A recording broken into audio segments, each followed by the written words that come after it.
Okay, welcome you all on this platform SanLogix Bioso, and in this video tutorial we get to know about blood clotting, their mechanism, how blood clotting occur whenever injury occurs in our body, and what are the events that is going to take place in this. Okay, so start from the injured tissue. You see, when an injury is caused to a blood vessel, bleeding starts, which is stopped by a process called blood clotting. First of all, what is blood clotting? When an injury is caused to a blood vessel, bleeding starts, which is stopped by a process called blood clotting. In this, the first step is that at the site of an injury, blood platelets disintegrates to release a phospholipid called platelet factor 3 or platelet thromboplastin. Injured tissue also release a lipoprotein called thromboplastin.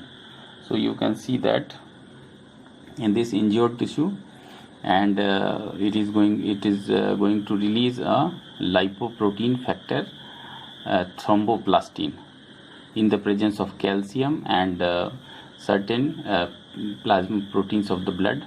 They actually they are going to make an enzyme called prothrombinase. But for the formation of prothrombinase, another event that is simultaneously taking place is that the blood platelets which are from the this damaged blood capillaries or blood vessels, disintegrated blood vessels, blood platelets from there release a platelet factor 3, platelet thromboplastin it is also known as, and in the presence of calcium and proteins of plasma, these two things give rise to an enzyme called prothrombinase.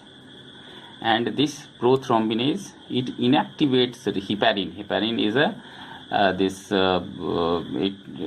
it maintains the fluidity of the blood, and due to the presence of this heparin, our blood is not going to clot. So what is done in this case, the prothrombinase, which is formed in this fashion, it is going to inactivate heparin, and it catalyzes a reaction. It is this reaction, prothrombin in the presence of calcium ion, it change into thrombin. Okay, so we have read till this. The prothrombinase inactivates heparin in the presence of calcium ion. Prothrombinase catalyzes prothrombin into thrombin. So prothrombin into thrombin, that we have seen. And prothrombin is inactive plasma protein, whereas thrombin is a active plasma protein.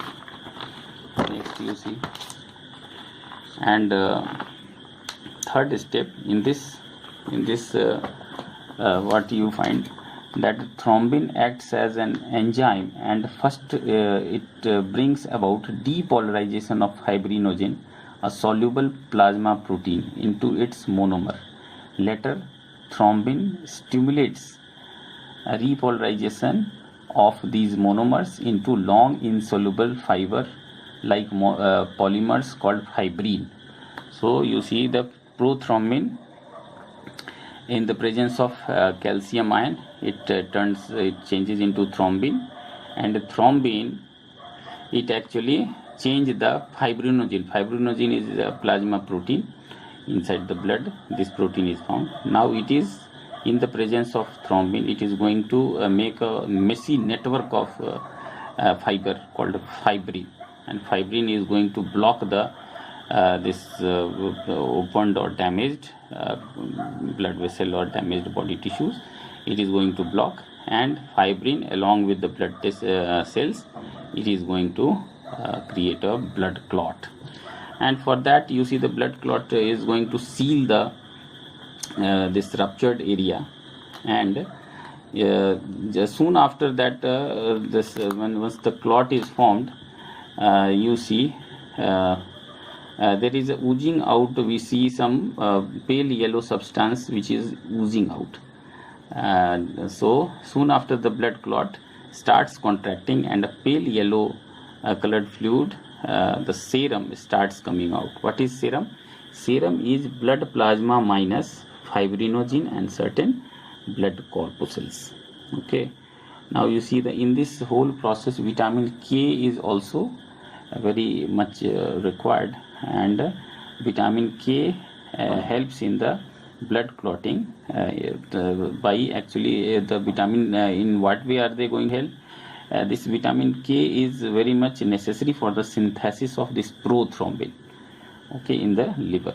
So prothrombin is there, na prothrombin for the it is formed in the liver, and for this formation of the prothrombin this vitamin K is very much required. So that is why the vitamin K also helps in the process of blood clotting. Thank you.